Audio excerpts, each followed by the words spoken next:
Hello, everyone, and welcome back to Horse Center this lovely Tuesday. I'm Wild Jamie, and with me is my absolutely fabulous co-host, Swiss Army Sean.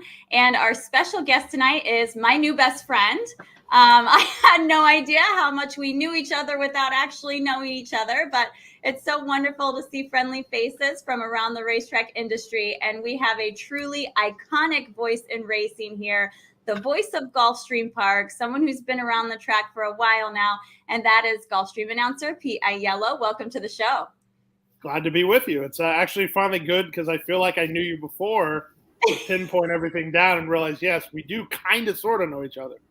Yes, it is. I mean, obviously, I've done research on you for this episode, and I'm like, how do we not know each other? We should be besties by now because our paths have just missed each other for decades. Like, what is going on? So it's nice to finally put it all together. And like I said, I have a new best friend. So this is perfect.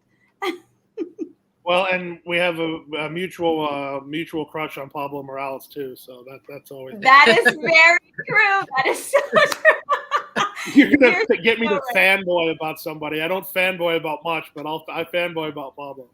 Yes, absolutely. And speaking of fanboys, you've got one already. Look at this. Jordan Parks. He is the best in the business. Could not agree more. You are absolutely wonderful. And I just have to say, I got back from Brazil 2 weeks ago. My husband and I went on vacation there.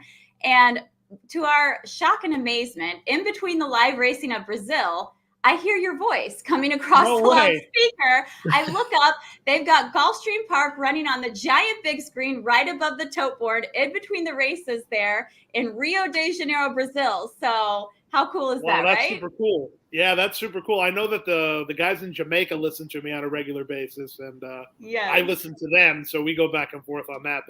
They were surprised that I listened to them because they listen to me all the time, but nice to know that I have a following in Brazil also. You do. No, that was the only English-speaking person we heard there all day. So, and maybe my goodness, I'll props for knowing that they speak Portuguese in Brazil, not Spanish. Yes. You do get props for that because most people have no idea. Trust me.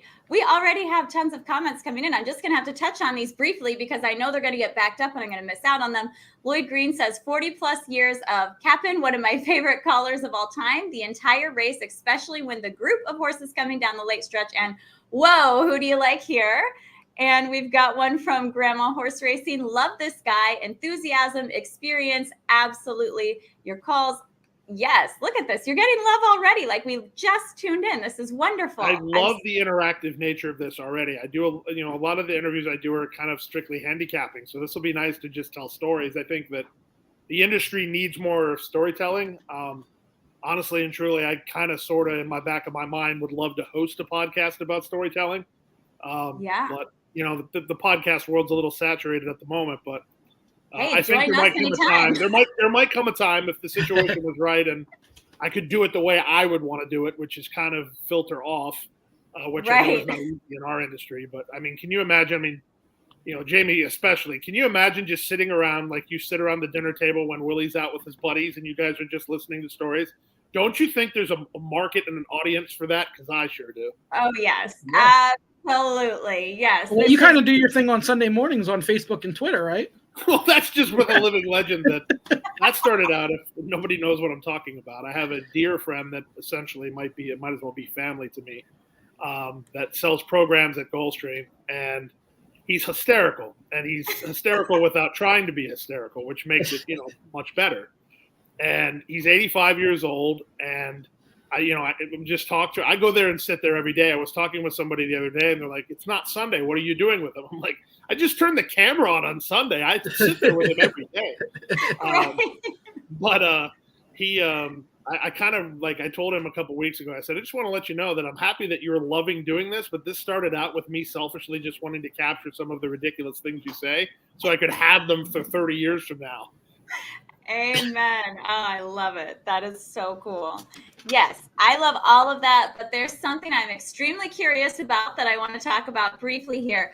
You are a graduate of the Racetrack Industry Program from 2007. I've heard so much about this, but I have not had the opportunity to actually talk to anyone who has graduated from there. So please tell us more. Well, a little bit of backstory. So I'm from West Palm Beach, Florida, which is about an hour north of Gulfstream, give or take traffic, because I've actually moved back to West Palm Beach, so I do it every day. But I didn't have any connection to the business, none, zero. No horseman friends, no trainer friends, no owner friends, no nothing. So it can be very intimidating to want to have a career in an industry where you have no really in.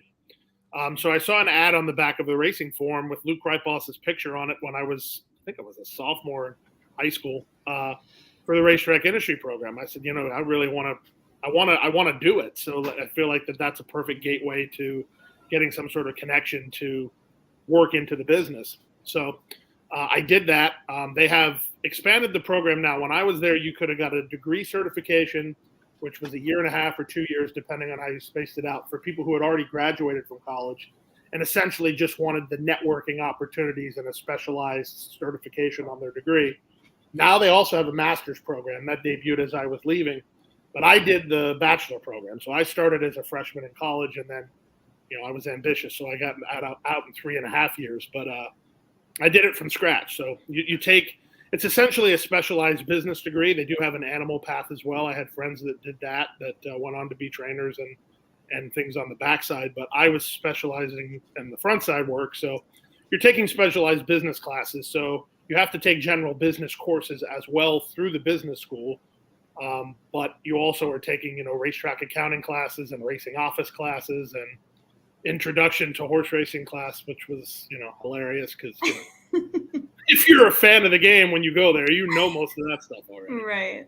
I remember the only thing that I learned, well, I shouldn't say that, but one of the only things I learned that was new in that intro class was I did not know the story of the racing buffalo Harvey Wallbanger, which, by the way, when he won at Gulfstream, I was absolutely crushed that he wasn't named after the buffalo. He was named after the drink.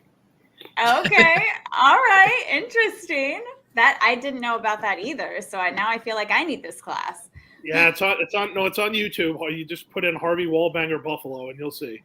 Okay. All right. Noted. I will do that right after this show. We've got more love coming in here in the comments. Sean Patrick Nolan, there is no one better than Pete. He makes race calling a true art form, and we are so lucky to have him. Could not agree more. You are awesome at your job, and I have so many questions. I mean, fire away. I have nothing but time. I'm enjoying this. I love the interactive nature of this, by the way. Yes, it is. It's very cool. So if you're watching and you have questions, that's what I'm here for. So I'll talk as long as you want me here.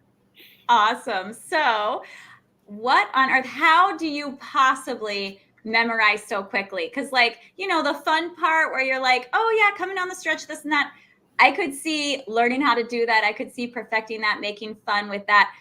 I have no idea how it is humanly possible to memorize horses' names and silks and then forget them 2 minutes later and memorize a whole new set. This is not a human ability to me. How do you do this? I wish, honestly, when I have visitors to the booth, a lot of them ask me the same question, and I wish I had a more flashy, less arrogant sounding answer, because I'm not an arrogant person at all, but I don't really know how else to say it other than I just can, in the sense that I have somewhat of a photographic memory. So nice. For me, especially when it comes to calling races and, big races as well, study long, study wrong for me. I just have to trust in my abilities. And when I first started out, I'm getting mentored by a lot of folks and getting advice by a lot of folks. And I used to write the names out phonetically on a sheet of paper. And I was working on the county fair circuit in Arizona when I first started out. So they were all subcolors. So what I would do is I'd write the 1 out phonetically and then color it red. I'd write the 2 out phonetically and color it white and go on down. And it was fine then because it was a half-mile track. So I didn't have binoculars. So if I ran into a problem, I literally just looked down, looked back up, and I had the handheld mic in my hand. So it was easy. I could just go like this, because it wasn't really an identification problem. Okay, that's 2. So what happened was when I got started with my first, quote, real job where I actually got paid to call races, because I got paid in experience when I was on the fairs. And I loved the fairs, by the way. That was some amazing stories that people wouldn't believe at that time. But when I first started at Riverdowns, that was the first time that I was calling races routinely day after day after day, race after race after race. And so that's when you can literally try things. And to that point, so much of what fans have come to really enjoy, and this is so gratifying for me, I learned or tried out at River Downs and was told that, that's fine for River Downs, but this will never work on the big scale. And I just tossed it in one day and immediately got feedback. And so I'm like, okay, that works. Easy money, for example, that was 100%. I'm bored in the middle of July with 2 to 5 shots at River Downs. Right. I say to at least entertain myself. And then I just put it on the shelf when I got to Gulfstream, and I dusted it off. And somebody said, "Oh, I love that." Yeah. And then the racing at Gulfstream thing, that's even more crazy because that was another thing. When I was young and trying to be clever and cute and probably a little annoying, I wanted to be alliterative. I had it in my head, right? So I had it in my head that I wanted to start the day different than the middle of the day, and I wanted to finish the day different than the rest of the races. Okay. Ross Morton at Finger Lakes, he used to say, they're off. And then at the end of the day, the last call was, they're racing, like Tony the Tiger type thing. Right. And I always thought like that's good. I like that the last race is different from the rest of the races, but I think the first race should be different also. Sure. So you blend all that in. I want to be, doing the alliterative thing. So I'm like, oh, this is easy. Racing at River. Alliterative, perfect. So I did that every day. And when I got at Gulfstream, my friend called me the night before. He's like, are you going to say racing at Gulfstream? I go, no. I said, it's not alliterative. It doesn't sound right. It sounds stupid. And he's like, no, you have to do that. And I'm like, why? It doesn't. And he goes, no, it's just do it. I'm like, all right, fine. So I did it. I didn't hear anything.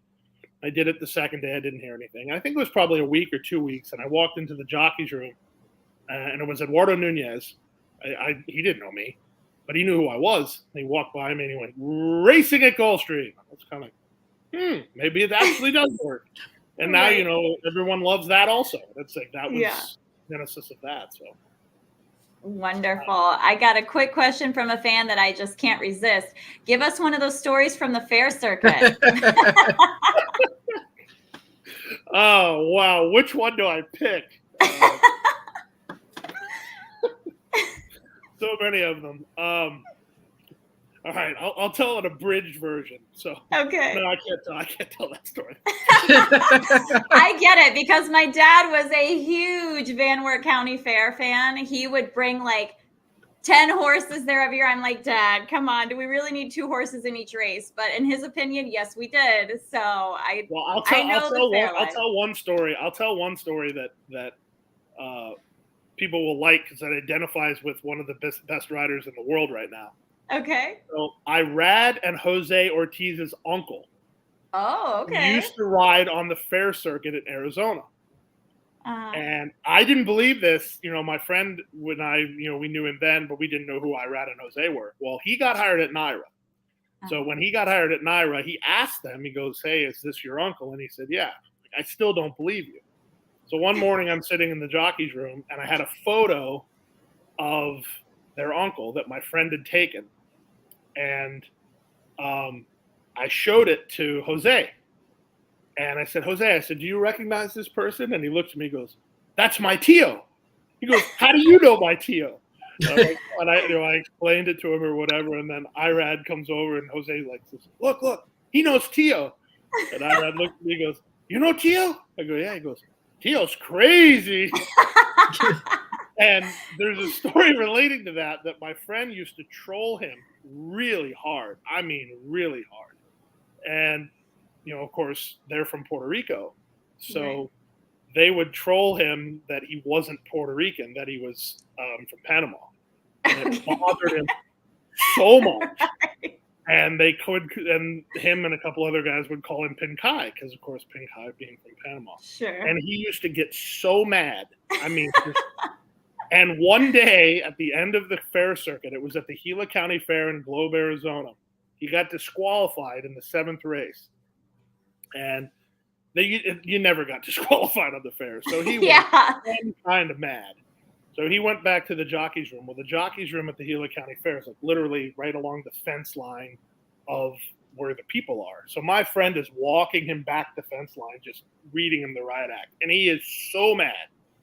And he goes into the jockey's room, and we hear him throw his helmet and scream a bunch of definitely bad expletives. And so he comes out for the last race, and my friend is just will not let up. Pinkai, don't get taken down this time. You get taken down this time. There's no more races. Pinkai, and his name was Ivan Ortiz, and Ivan Ortiz is screaming at him, "Shut up, white boy! I told you to shut up!" Which is always what he would say. And long story short, he got him so mad that Ivan refused to ride the last race because he was so mad. He came back he jumped off the horse. He started screaming. He says, "Take this bleeping horse, take this bleeping horse, and leave it." Wow. Oh my, anything goes at those fair meets. Oh, it's tremendous. I remember the first time I went, I wasn't even like employed there or whatever. That was also at the Gila County Fair. I think all of my best stories happened in a town called Globe, Arizona at the Gila County Fair. Okay. And so we went there, and I walked up to the paddock, and I'd never experienced anything like this because the only tracks near me were Hialeah, Calder, and Gulfstream. So I walked up, and I'm listening to these two traders chatter, in the walking ring. And the one guy goes, "Hey, Bob, I'll bet you $50 that my horse is in front of your horse going into the first turn." And the guy looks at him, he smiles, he says, "You're on." He says, "Well, Bob, your horse doesn't have any speed." He goes, "Yeah, and he doesn't have any chance either, so I'll tell my jockey to cut you off, and at least I'll have $50 for my trouble." Hey, there you go. You can't beat it. So, Pete, out of all your sayings that you've discovered and that people like, what's your favorite one to do? I don't know. I don't know. I try not to overdo it, and there's definitely an effort for me that I want somebody yelling it at their TV, and I don't say it, because if it wears off, if the novelty wears off, or especially, the other thing that I can try to consider is I'm relatively young. I don't know that I look it, but I'm relatively young, so it might get old in 20 years. So I try to not say it all the time, or I'll make you want it, and then I'll unleash it, and then I feel like the novelty doesn't wear off that way. That's awesome. And I was gonna say too, you got your announcers that are very calm, and then you have your announcers that are like overly do it, and you found that perfect middle to do it. Well, I appreciate that, because sometimes I don't feel like I have. So I appreciate the comment there, because I definitely try to make a concerted effort. I know that. And Jamie, how long have you been at Tampa? Oh, I've been in Tampa for I think 6 or 7 years, something like that. So you were at Tampa when Richard was there then? Yes, absolutely. Yeah. Right. So Richard is a very dear and good friend of mine. He's wonderful. I don't know how many people know this, but the first time I ever got to call a race or anybody heard me, any meaningful experience was at Tampa. The first time I ever had to use binoculars was at Tampa. And nice.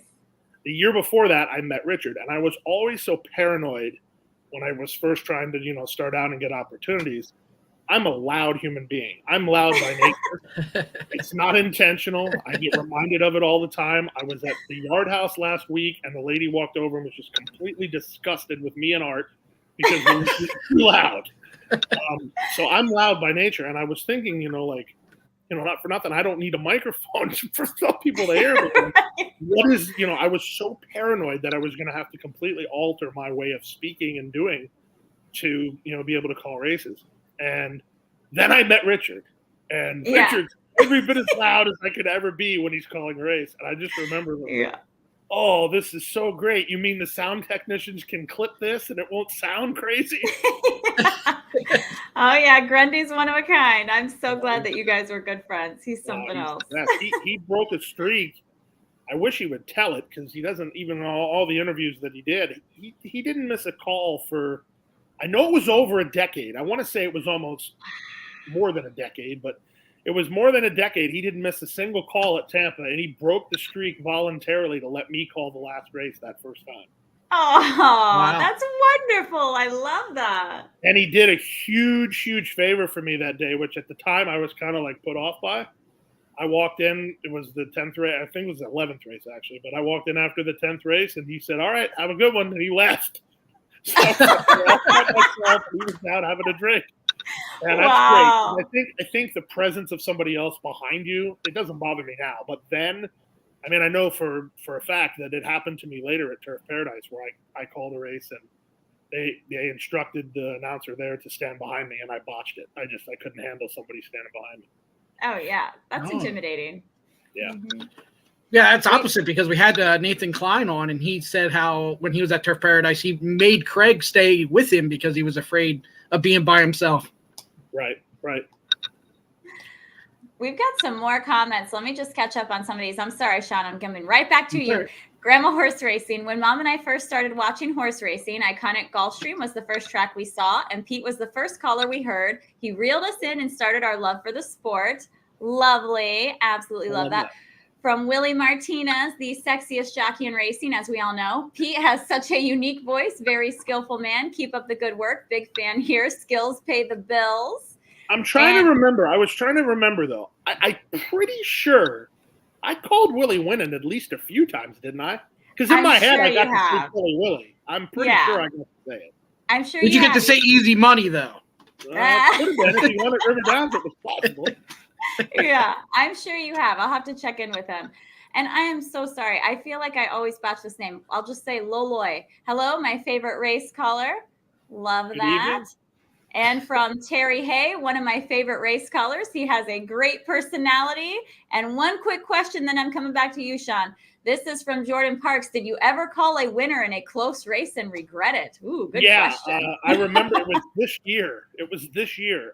Go back and watch if you want to go on Equibase.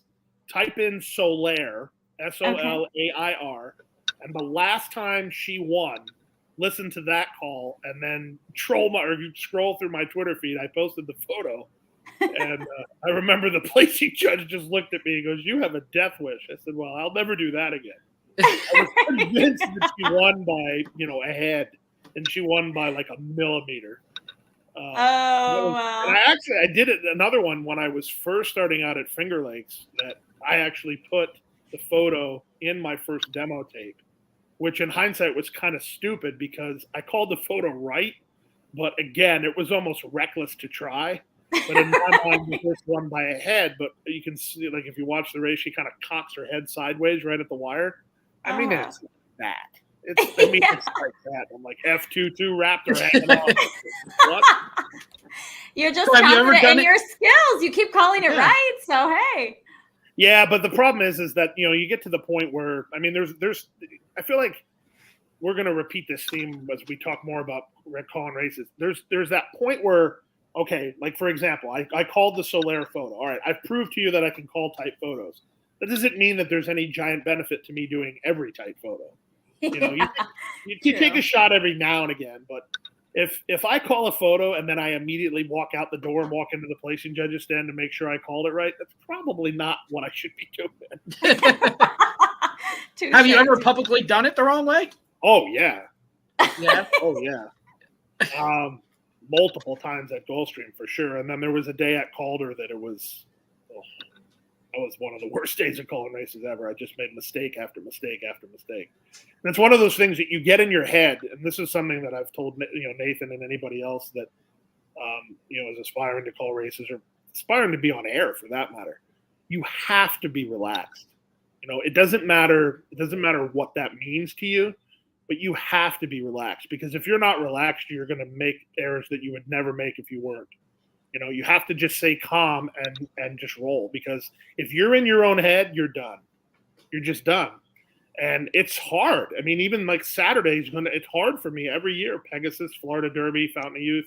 It's hard to just get, I remember it was the year that Mucho Gusto won the Pegasus. I had made some silly speaking mistake in the race before. And, I probably looked like a lunatic. After the race was over, I locked the door and I just slapped myself in the face a couple times and dumped a bottle of water over my head. Like, just relax. Because I knew that if I stewed on it, that I was going to mess up the Pegasus.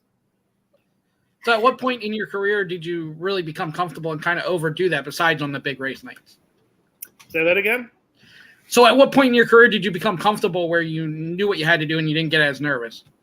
Well, I was never – I washed out on the big races. Like the first Cradle Stakes I called at River Downs, Mike Maker won it. I want to say the horse's name was Night Magic. Whoever won it, my call was Rock the Cradle, which is like so cheesy looking back on it. But I went downstairs and I knew I didn't mess it up and I threw up.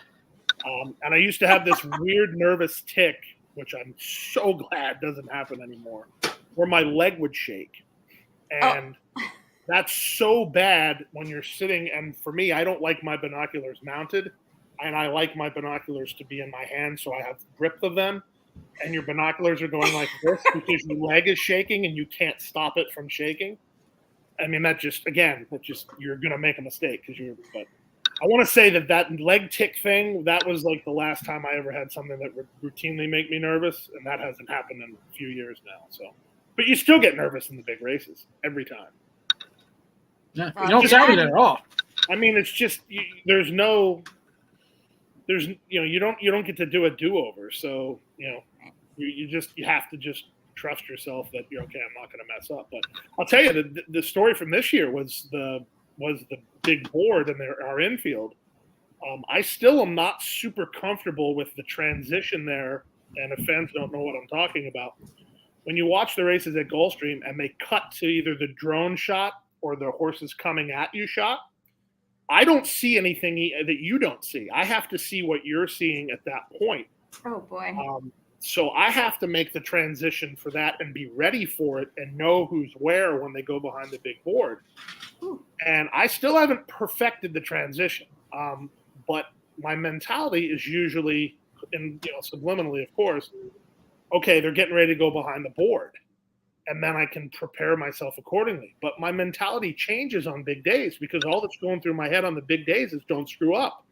So they're going down the backside of the Pegasus this year, and I'm going, don't screw up. And then all of a sudden they go behind the board. And mentally, I wasn't ready for that. I'm like, I forgot about that. So when they went behind the board, I hadn't in my mind lined them up. Like, because you have to kind of know who's going where when they go behind the board so you can know who to look for on the head-on. And if you listen to the replay, you can hear me say proxy down toward the inside or something to that effect. I gave proxy the call when they went behind the board. And I was mad at myself when I listened to the replay back. I said, oh, damn it, I didn't give proxy a second call. I did give him a second call, but it was about 5 positions off of where he was because I was looking for something familiar to get him past the board because I wasn't ready for it. But I mean, I danced out of danger. I'm fine with it. But it's the thing that some people don't realize. Like when they go to that cutaway shot, I have to do it too. And I didn't even know that's why they went to that cutaway shot, because every time they do that, I'm like, who thinks this is a better shot than what we had? Why are we doing this? Yeah, there's no other shot. So the old board, I could never see over it, but the TV could. So we never changed. So then I would just look at the TV for a second. But when they put the new board, new deluxe board, let's make it higher. Well, then now the TV guy the pan cameraman can't see over top of it either. So they have to come up with, I think that once we get the drone shot on a regular basis, that'll make it a little easier. But then that will take some adjusting because that's a different viewpoint than looking at them head on. Sure. So, how hard is it to go from the TV to watching it through the binoculars too? Depends on the distance. Depends on the distance and the surface. 5/8 on Tapeta, it's damn near impossible for me, to be completely honest with you. I can't make the transition. I always am, because part of the thing is that if they're going 5/8, I can't get them sorted before they go behind that board if I'm using the binoculars. Mm-hmm. So I almost have to start with the TV. And then it's like at that point when they're 3.5 furlongs from the finish, what am I going to do? Pick up the binoculars for a quarter of a mile?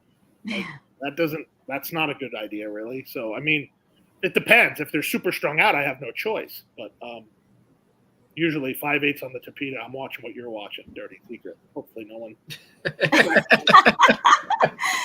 Okay, a couple more comments to catch up on real quick here. And sorry, I'm not going to be able to get to all of these. There's just so many here. But Tanaz at the great. track says, I know, it's wonderful. One of my favorite track announcers, love Pete's energy calling races. And I cannot resist this question either from Grandma Horse Racing. Have you ever called a wiener dog race? Okay. I did. I actually called winter dogs. I called snail races once, which was immensely entertaining. Okay. That was for church charity. I feel like I'm missing something, but I've called quite a few weird. Did you Did you ever say that wiener is easy money? Because Oh no, we're not going there, Sean. Luckily, this is a adult podcast, but so out of all your calls, Pete, if you had to pick one call, what's your favorite call that you've ever done? That's so impossible. Well, it's impossible because the most significant call was the first Pegasus. But if I'm really like being hard on myself, it's not my favorite call because I feel like there was some stuff that I could have refined, which, that's not an indictment on me. I did fine. I'm not saying I didn't, but it's not that. I argued with my sister about this actually because she claimed it was my best and she's pretty hard on me. And I said no. I said if I could have delivered the last eighth of a mile as smoothly as I did when Knicks Go won, when Arrogate won, that would have been my best call. But even though it was a good call, I was hard on myself. But for a lot of time before I started at Gulfstream, the question was very easy to answer. It was the I don't remember what year, but Gleam of Hope won the Cradle Stakes at River Downs. I think that technically speaking, that still might be one of my better calls because I was on the winner pretty much the whole way. Lannery came through on the fence, and I spotted that right away. Awesome. And it wasn't over the top. And I'm like, I appreciate everyone saying that they enjoy my enthusiasm and that my enthusiasm is infectious because that is what I'm going for. But again, I also am mindful that I don't want to just come across as a screaming lunatic. Okay. True. I'm sorry. I have never smiled this much in an interview. My face hurts, but you are very entertaining, sir. This is so much fun. We will definitely have to have you back on. I love this format. I don't rarely get to tell stories. It's usually, more formulaic than that. So I'm loving that we're just rolling with this. Yes. And you guys let me know when you want me to bring in Pablo because he is waiting in the wings. In fact, he's in the live feed right now. Hola, Pete. So my main man. Well, I know you said about handicapping, but we'd have to touch on the Florida Derby a little bit in this Saturday, what's going on. So why don't we talk to Pablo first so I can there we go. We can do that. I just sent him the link, so hopefully he'll be joining us momentarily. He's one of those guys that I literally turn on the TV to watch ride, whether I have a bet on the race or not. It's almost like I'm in his head when I'm watching him ride. So, that's wonderful. I'm such a fanboy. He sent me an autographed hat that's sitting on my desk. Oh, I love that. And I am right there with you, Pete. Like you said, I am a huge Pablo fangirl because not only is his riding super smart, he's incredibly talented, obviously, but he's just such a kind person. Like when I started doing media stuff at the track, I had no experience. I'm just an ex-trainer, pony girl exercise rider, and was like, yeah, sure, I can do this. Pablo from minute one has been like my saving grace, helping me out with everything. My first interview in so many different instances. Pablo, we're just talking about how wonderful you are. Welcome to the show. Hi, guys. What's up? Sorry. Things fell. I got on. Yeah, thank you so much for joining us tonight. And Pete and I are in a competition for who is your biggest fan. I'm winning, by the way, but how are you doing? Thank you, guys. Thank you. It means a lot. Jamie, I appreciate you so much. Pete, the first time before I met you and I heard that you enjoyed my riding, I was that wasn't like a shock. I was like, my circuits are kind of smaller tracks a little bit. So someone like you that watches races every day and does this for a living and sees the best of riders out there to actually say that thinks I'm a good jockey, it was very good boost to myself because I was like, wow, I guess I must be decent. If he says it, he must be right. Well, I try not to. I mean, full disclosure, I have his number now, so I can text him. But I try not to do it every time you win because I feel like it's just annoying to you at that point. But there are certain times, like the one race a couple weeks ago, where it was like I knew the race was over at the 3/4 pole, and I could tell on Pablo's face he knew the race was over at the 3/4 pole too. He's like, all right, yep. I needed to make 2 decisions. I just made them. Can I pose for the picture now? Yeah. But when he says things like that in that little message, I'm like, wow, he's really smart because people might not notice what I'm noticing. They might just think, he's just getting dragged around there. But those little moves that he's he's actually noticing it's very smart on his part. And I'm like, cool, somebody else noticed than me. Well, let me tell one story. Let me tell one story so we know, so everyone understands that we try to be objective. There was one particular race where I asked Pablo in a very nice way because I thought there was a major mistake being made, and he was riding a speed horse, and for my money, he waited too long, and I was aggravated because I usually talk to him while I'm watching the race, like, all right, do this or do that, and that's what's so fun because I feel like I'm riding him with him so many times because it's like clockwork, But this particular time, I'm like, Pablo, don't get caught sleeping. They're coming. Like, what are you doing? And I messaged him about it. I'm like, hey, listen, I hope you don't think I'm being a jerk, but like, what was going on with this filly? And I'll never forget what he told me because it was like really, enlightening for me, not only as a race caller, but as a fan. He's like, she wasn't feeling so good, and I had to kind of hold her together. And I felt like if I threw her head at her, she was going to stop even worse than she did. So I was just trying to keep her as brave as I possibly could. I knew they were coming. It wasn't that I was getting caught sleeping. It just was, if I'd have asked her to go when you wanted me to go, I'd have finished 9th, and instead I finished 3rd or whatever it was. Right. Yeah. I remember that. That is a wonderful insight because so many people criticize jockeys, but you're not on that horse. You have no idea you see what you see, but that's not even half of the story. That's like 1/10 of the story, So. Yeah. And I know people get mad when jockeys go too fast, but actually the opposite is what I get mad at. Is there's some jockeys that are inexperienced that they wait until somebody else gets to their horse and they feel like they're loaded, but by then the momentum is to the other. Well, I'll let Pablo speak to that, but from a race caller standpoint, that drives me insane as a gambler and as a race caller because it defies the laws of physics. If the horse is going faster than you early, you're not going to be able to outrun them. So you need to make sure that you rock and roll. But that's just my opinion. But I welcome Pablo's feedback. I think it has a lot to do with feel, especially when you've been riding for so long. To me, the best way is find the sweet middle. Don't let them do it all when they want to, and don't take it away from them either. Yeah, you have to find the happy medium, and there is times that you can tell that this horse is giving you his all. So you just kind of like let him go because you can't restrain him. Restraining them is just gonna make the field closer to you, and he's gonna stop regardless because you feel him giving it all. Other times you feeling like, okay, he's going a little fast, but he's very relaxed. So you don't move yet because there's a little bit left in the tank. So it's like, why is he sitting when they're coming to him? It's like, because I have something left underneath and I feel it. So I'm not gonna go because I know when I ask him, he's gonna give me something else. Yeah. So visually, it might look like, what is he doing? What is he not doing? But and that might happen to some jockeys that might not be able to tell that difference. But there's a lot of jockeys like me that I think one example of that from you recently, and I know you will probably remember this. I think it was the first time you won on the horse. I think it's Smart as Me, the horse for Craig Smith. Yes. So I bet that horse that day, and I realized, watching, because you don't usually on the grass, you're not usually one of those guys that comes around him. And on that horse that day, you came around him. I'm like, well, he must feel like he's got plenty. And you came around him and you won, but you didn't look like you were out of third gear. So then the next time I said, all right, I'm all in on this son of a gun. And it was exactly the same thing. You came around him again. But it was interesting because that was another horse that it didn't look like you really needed to really get into. It almost felt like if you had asked that horse to do too much, it would have folded on you. So now that you brought it up, that horse has been running well, but was never able to win. The only time he won, he got disqualified because the jockey just was trying to win it, and he did a great job on him, but he just got a little too aggressive for him, and he hit him right-handed, and the horse ducked in, shot somebody off, and got disqualified. Now, I noticed a couple of things about this horse watching the replays. He was very rank, yet he was still finishing, and I was thinking, if I somehow can get him to relax, he's going to give me advantage twice as a finish.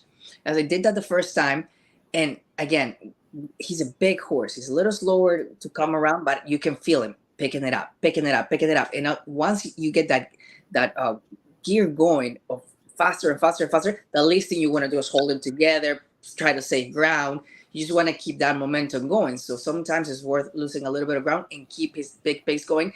Yet don't throw his head away because he's a heavy horse. And when you throw his head away and ride him really hard, he might lose his step. Just like when they got disqualified, he had right-handed, he ducked in.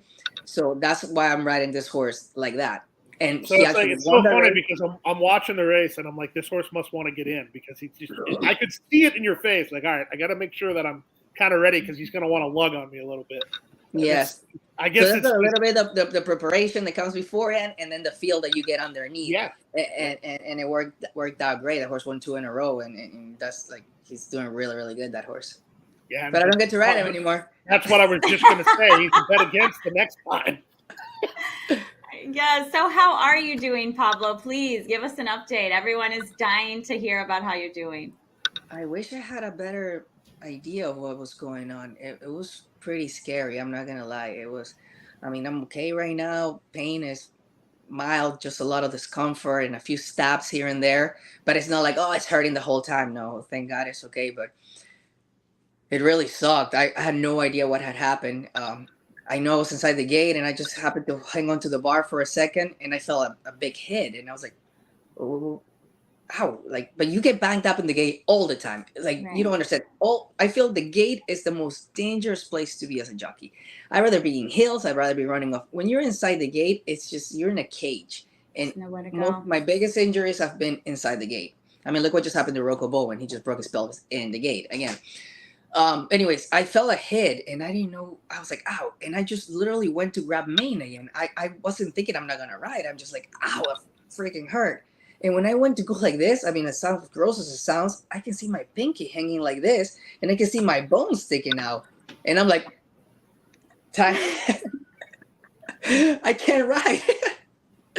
So I ran to the ambulance and everybody's like, are you going to ride? Are you going to ride? Because nobody seen nothing happen. Neither did I.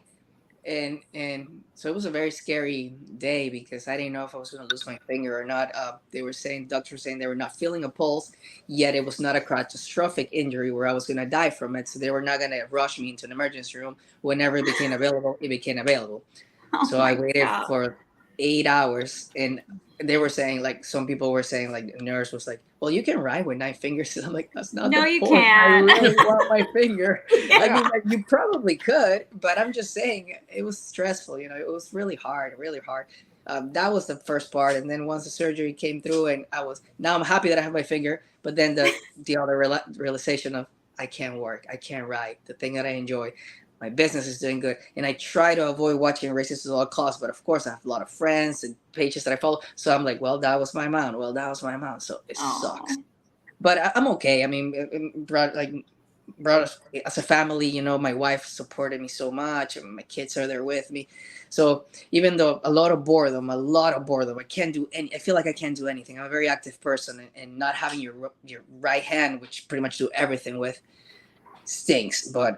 But I'm getting better through the days and I'm just getting hopeful. I just hope that whenever I go to the doctor on the 4th, which is be the first time I actually speak with him, because I spoke with him after my surgery, but I don't remember anything. Yeah, that medication was probably good. Are they confident that you're going to be good as far as being able to, quote, save it now? Did they save it? Is that? I haven't spoken to anybody, but it's gotta be. I feel it. I mean, it was very numb the first couple of days to the point where I was like almost crying because I was touching it, and I'm like, oh my gosh, I can't feel anything. But I feel it now, and I don't move it because I have a pin and a wire and a screw to hold it together. Doctor said you need 2 screws, but your finger is so tiny that we have to put only one and a wire. But I feel that I can, like, you know, very little, but I feel like I have movement and everything. And I was watching like surgeries on YouTube, how they do it. They really like glue it together. So I'm almost happy that I had surgery and everything because at least it's like really there. And I was like afraid I was going to fall off any second. I'm like the first day walking like this. And after watching surgeries on YouTube, I'm like, I'm going to be okay. I just hope it heals quick. We've got an interesting comment here from Willie Martinez. Pablo is going to have a new bionic right hand this summer. We are in trouble. Let's go, champ. Heal well. And for those that don't know, the horse actually bit your finger, correct? Oh, yeah. Again, I was telling the story and I just got sidetracked. I thought that because he flipped over and he scratched. So when I get up and I'm holding I put my finger back sort of in place and I see the horse flipped over. So I assume he must have like hit me with his hand or something because it didn't feel like a pull. It just felt like a hit. And when I see the replay, the second he started acting up, I go like this and he just turns and he just, boom, just grabs it. But I'm like, with what strength? You would think a big bite like that will like cut you, maybe fracture you. But he like literally ripped my finger off. Like it wasn't some like from my skin hole in it.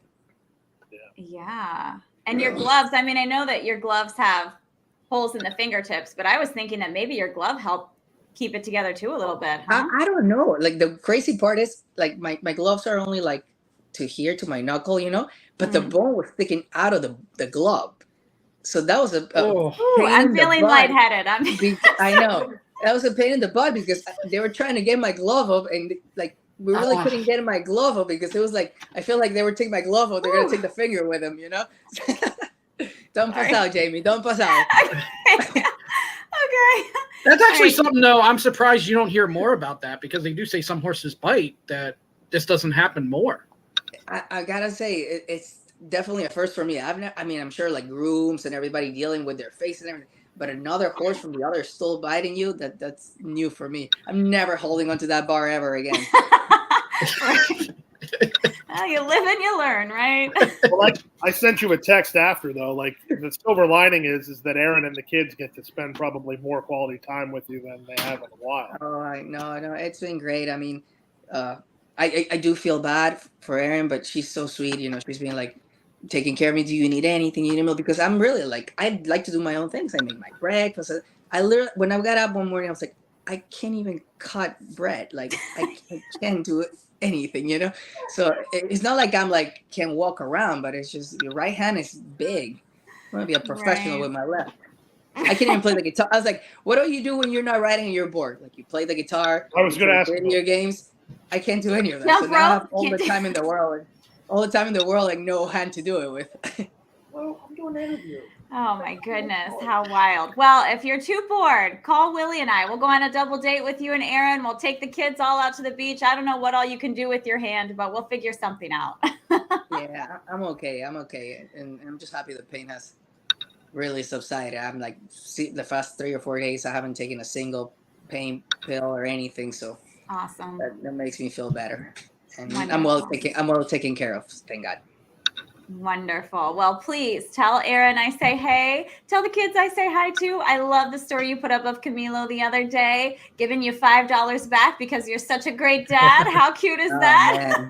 Man. Just really quick, I know I'm taking forever in the interview. I want to get out. But it was so funny because I am outside sitting in the patio, and he says, "Can I download this game, whatever?" And I'm like, "It's $15." I'm like, "Sure."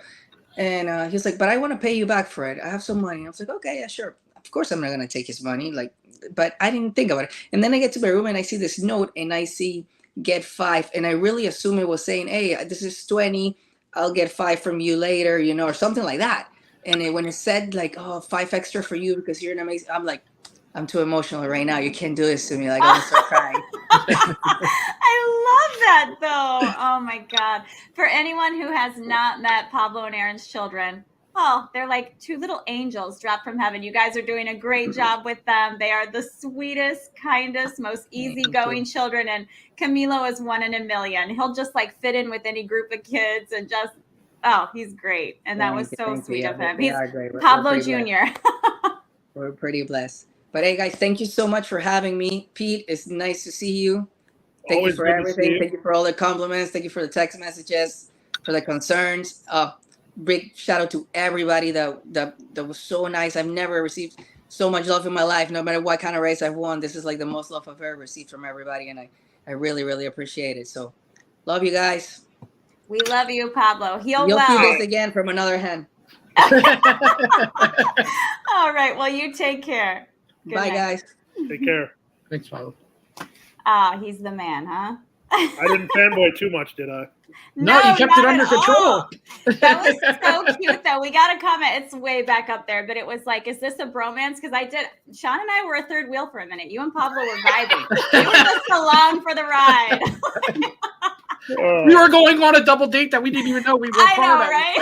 That's all right. We'll be the third wheels, Sean. No big deal. It was worth it. You guys, you had some great information there, actually. I love that, how you touched on, what he feels versus what you see and how it all comes together. So, well, I think that was like the reason I asked that is because I feel like, when we hear a lot of this stuff lately with the mental health or whatever, but I'm in the business and I like to bet on races. So I'm not the angry gambler. And that race I asked him about, I was mad and I wanted an explanation, and it was good enough that he was, he's classy enough and knows that I'm coming at it from a good place to answer me. But the Right. answer was also super educational for me because Yeah. I call races for a living, and I didn't realize that was a thing. Like, Yeah. holding speed horses together that if you throw their head at them, and, Yes. I didn't know that. I think So I've said this before informational. because I have that kind of relationship with Tyler Connor at Penn National that if you can get one jockey that you're friendly with and kind of get those explanations, you learn so much that you don't know. But you just have to, like Pete did, you just have to do it from the right place, and you have to have that right relationship with that jockey. Yeah, I have, Edgard Zayas, everybody knows, but Edgard Zayas and I are actually, really good friends. I know his daughters, and I've been to his house, and his wife and my girlfriend are friends. So, I can approach him with similar type stuff. But yeah, I put that question on TVG the other day on social, and you're going badminton with Edgar Zayas, apparently. Yeah, it depends on, what are we doing? Are we doing normal things or? That's up to you. Said we're going, we're playing music. I would have said I wanted to do that with Pablo because I know he plays guitar. Right. We haven't gotten him to do that live yet, but we're going to do that one of these times. I'm working on it, Sean. Don't you worry. I will pull some strings. I got a few tricks up my sleeve yet. I'll have to go through Aaron, maybe through Pablo's wife. I'll get the, final little push there. We'll see what we can make happen. All right, Pete, so we have a big weekend at Gulfstream with the Florida Derby. So let's touch on first, do you think the outside post will affect Forte at all? I think it's going to affect the race big time. Danny Gargan said he doesn't think that everybody's going to run. I think he's probably right. But, it may not affect Forte's chance to win the race, but it's definitely going to affect how he goes about trying to win the race. I think that the draw certainly probably changed the jockey's plans a whole heck of a lot. So it becomes a little bit more tactical a scenario now than it would have been, I think. So we'll see. I'm not real happy about it from a race calling standpoint either because it adds another storyline into it. The more storylines you have in a race, the harder it is to call, but it also is the more fun it is to call because you have a lot to comment on. Yeah, and now you mentioned too, you're a gambler too. So if you're not looking to play Forte, I'm not involved. The big days, as a general rule, anyway, the bigger the race, the less interest I have. Not even if I'm involved in calling it. It's just I've always been, my friends in college used to call me the catfish because I feed on the bottom. I was always, that was why it was so ironic that I ended up working at River Downs because I can remember the first time I visited the place. I said, I'd like to work here someday. And this race, the racing here is up my alley. And it was the first job I got. Yeah, I agree with you. I'd rather play claimers all day than the big races too. I feel like the Derby, Preakness, all those kind of this race Saturday, I get those wrong all the time. I think everybody has their niche, right? And for me, my niche is company lines and knowing about trips. And when you're at the super high level, everybody's good. So the company lines mean nothing. So my advantage goes away. When you're talking about middle rung horses, your company line knowledge is relevant because, there's two maiden 12.5s, but one of them could be 7 lengths faster than the other one. If there's an A other than and then there's another A other than, there are good horses in both of those races. So it's just comfort level. How are you liking, because you do the morning line too, how are you liking getting the morning line out earlier? No. Can we put a graphic up? This response has been muted. You did a great impersonation of an emoji right there. I think that says it all. Well, my girlfriend says I have very expressive faces. Sometimes I'm not aware that I'm making them, but no, I don't like it. Would have never I think guessed. it's kind of backwards to have the morning line out for the biggest races earliest. I think that's kind of backwards, but it's the nature of the broadcasting. It's the nature of having the draw schedule a week ahead of time. So, you just roll with it. I'm comfortable enough with the races that I did have to make quote early. So, it is what it is. Is there any other race that you're really looking forward to calling Saturday? Not off the top of my head. There's just so many good races that, if I psych myself into, I can't wait for this, I'm more likely to mess up because then I'm going to be, kind of hypersensitive to what's going on, and I'm just trying to relax, not let the race come to me, not me try to beat you too much. Absolutely. Wonderful. I feel like I have learned so much from this show tonight. I can't even tell you, from your perspective, from Pablo's perspective. This might be my all-time favorite show, Sean. I mean, and people are agreeing with me. Look at this. You sound like it's over. This is one of the best shows ever. Yeah, Pete's ready. I brought my pillow. Pete brought his pillow. We're staying tonight. My kids will put themselves to bed. It's fine. I got Willie. He's around here somewhere. Oh, and we've got a couple more comments from Rich. Big races equals big pools. You have to play. No, I strongly, strongly disagree with that. My thing is this. If you're a horse player, you have to find, it's just like calling races. You have to be comfortable. You have to find where, if you're going chasing after stuff, that's another reason, like, I'm not a super big carryover guy. If it's a circuit I follow, fine. But I'm not going to just play just because there's a carryover, because there's a lot of smart handicappers out there, and a lot of them follow the circuits a lot closer than I do. So if I don't feel like I can compete, I'm not going to just play money because it's big pools. No, thank you. Sorry, Rich. Can't do it. Well, Grandma Horse Racing says just follow what Rich says. He's been on point. So, done. Well, it's settled. When we were just a podcast, Pete and Rich agreed with the same horse, and it was what, like 40-something to 1? And it hit? Oh, that was yeah. I forget the horse's name. I want to say it was like number 10 or something, but I forget the horse's name. It was a Claiming Crown race. I think Edgard was on it. I couldn't see. Yep. Ah, there you go. Yeah. Got the inside angle. I love it. Very rarely. If anything, it's cool. The every once in a while there'll be like a scenario where, as the announcer, you can know like Pablo was talking about horses' tendencies. And, there was one particular time that I can remember with Edgard, and you try never to do this, but we are friends. And so I saw a horse was coming from Tampa that had been badly, badly mismanaged by the jockeys in the last couple races. And I know that he's looking at the form. So I messaged him. I said, hey, listen, I said, this horse does his best work on the lead. I said, it may not look like it in his last few. I said, but send him out of there as hard as you can. I said, and he'll pin his ears for you when they come for him. And he texts me back. He goes, okay. And it was a couple years ago. I know the one thing, the horse paid $11 because I was involved. Nice.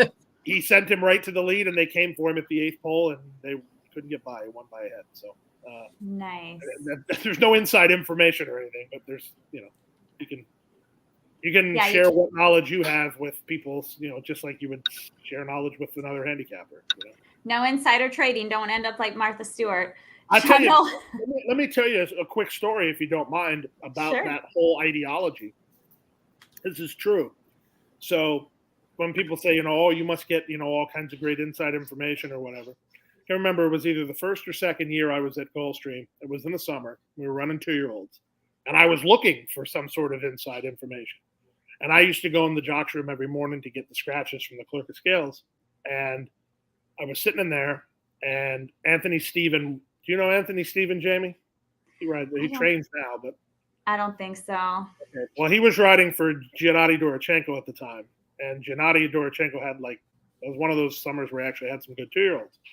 I said, Anthony, got any good 2-year-olds running? He goes, yeah. He goes, one of the best ones we got's in the 3rd race today. I said, well, what number's that?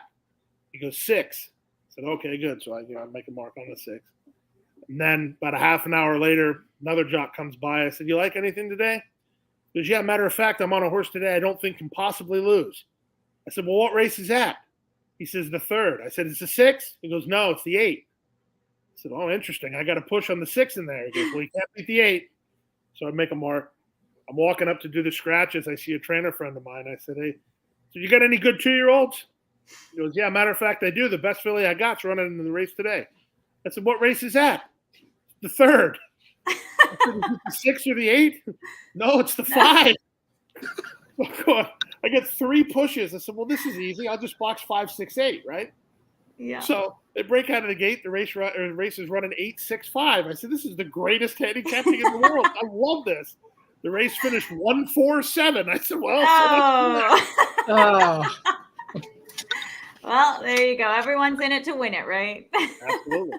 Well, and see, that's the thing. When they interview trainers and stuff, you always get that trainer who doesn't really endorse their horse, and that's the horse that wins. And then you get that trainer that's all about it, and that horse loses. I've been at the track where a jockey told me, hey, that next horse, that next race, you really want to play that one. Horse finishes last. Oh, my Yeah, gosh. I'm sorry. I think it's a general rule. Jockeys are terrible touts.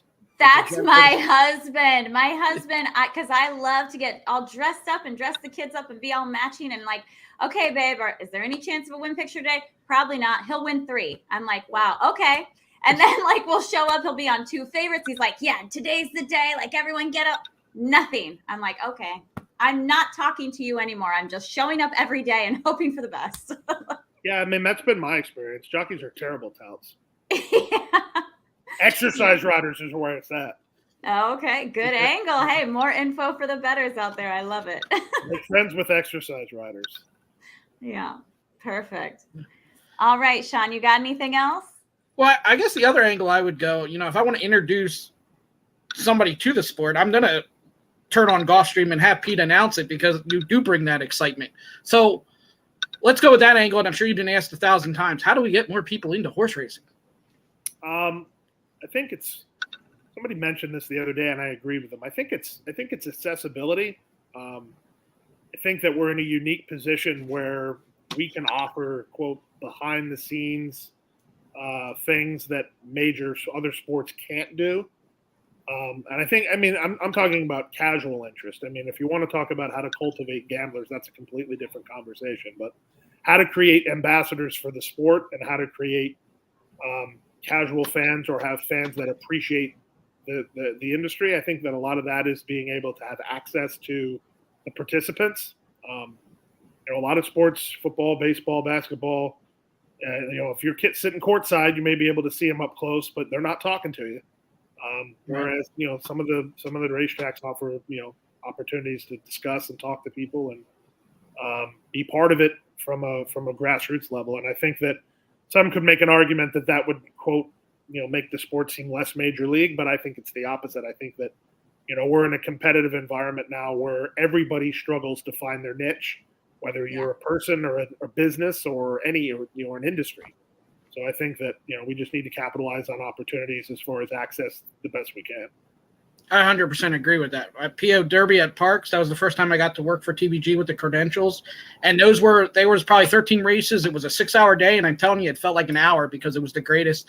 And everybody was so nice. And I keep saying that everybody needs to experience something like that because if you do, you're going to be hooked for life.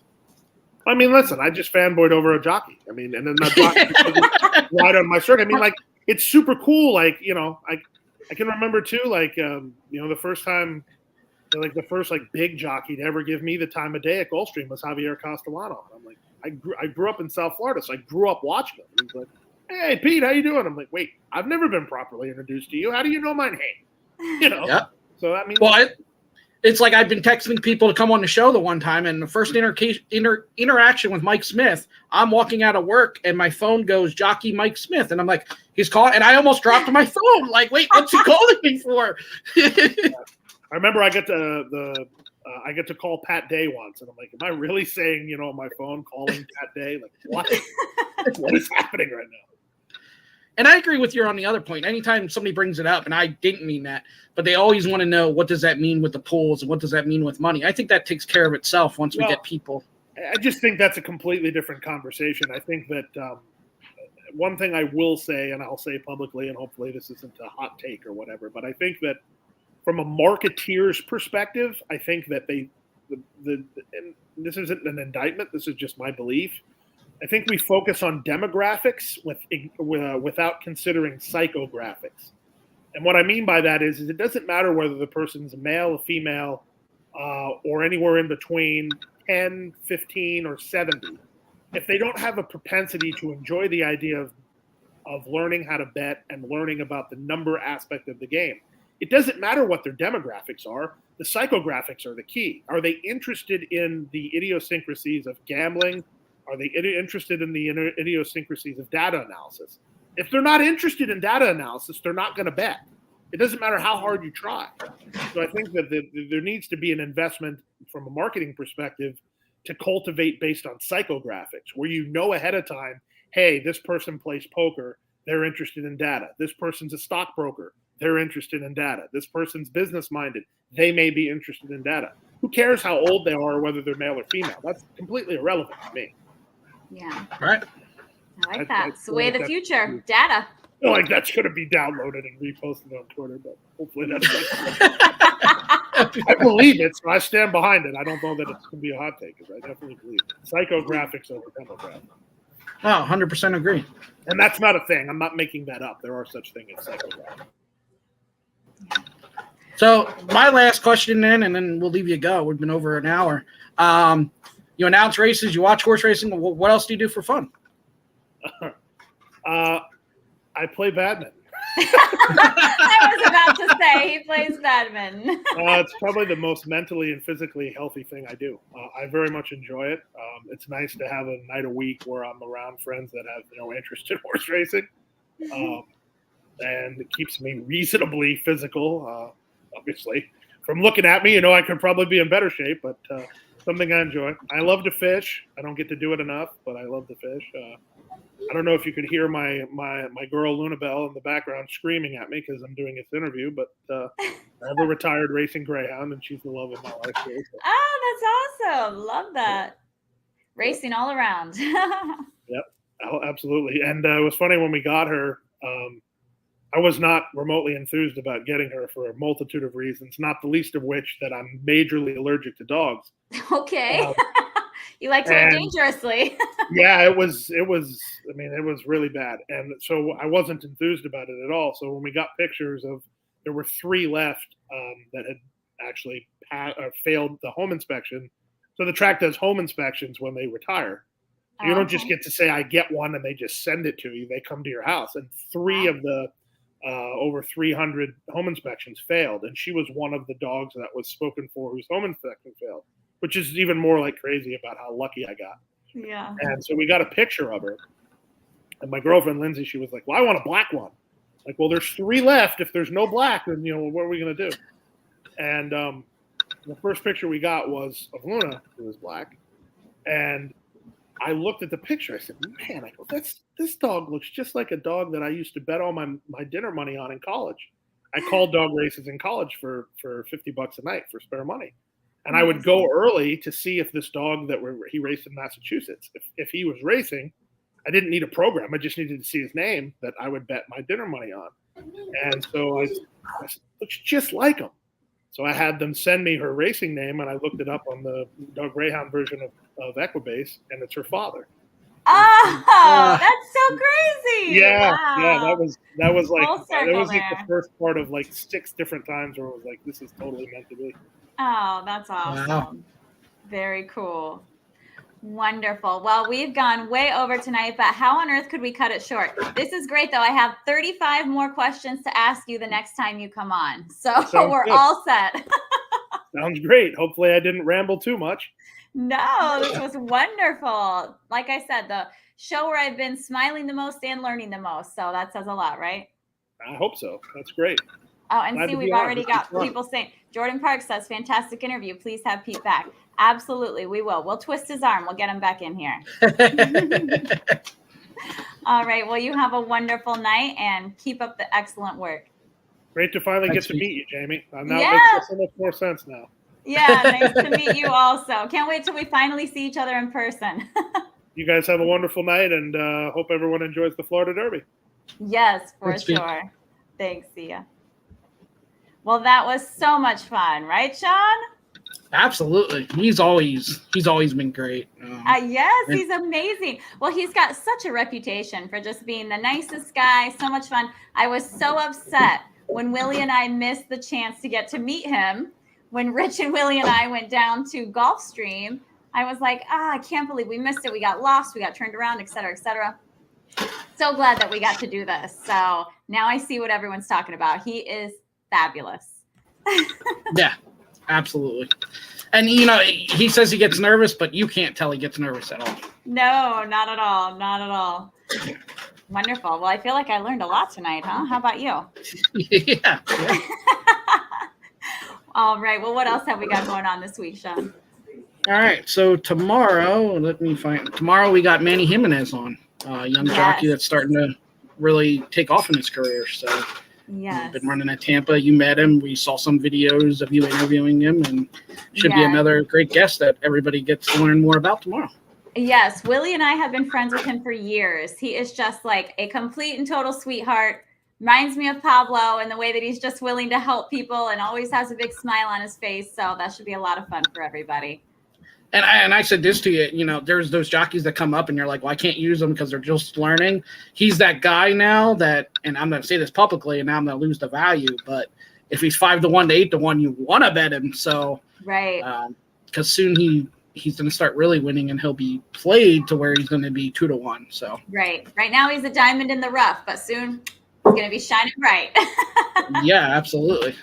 And then tomorrow, Wednesday, so probably Charles and Rich, and it should be Gulfstream Park around noon Eastern. So definitely want to do that too. Full circle moment there. Yeah, and then picks with the professor. You got the Final Four on Saturday, the championship on Monday, plus baseball starting up Thursday, I believe. So you want to check out pickswiththeprofessor.com at Professor Sides on Twitter, and he also has a YouTube every day. So wonderful. To check out.